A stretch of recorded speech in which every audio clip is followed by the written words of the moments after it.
Sigga, til hamingju með sigurinn. Hvað var það sem sildi þessum sigri heim?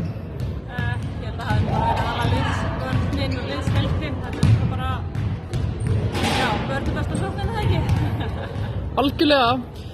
Talandi um vörnina, þá þið voru að spila bara vangefiða góða vörn í dag og þú veist, þið búin að vera að leggja áherslu á það og á æfingum og... Já, það er eiginlega bara svolítið svona merki okkar vörnin, þú veist, og með vörnin léleg þá er sóknin léleg. Þannig að bara með spennum saman í vörninni og þú veist, við erum búin að grilla þetta vel og Ólafur Bryndís búin að liggja yfir þessu með okkur og bara, já. Já, skilaði sér allavega í dag. Já, heldur betur. Svo bara framhaldi, hvert stefnið þið?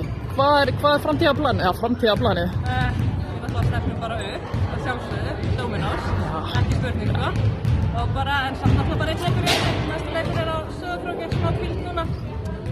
Og við þurfum bara að undirbúa vel fyrir þann leik. Það eru bara það sterkar og bara áfram það.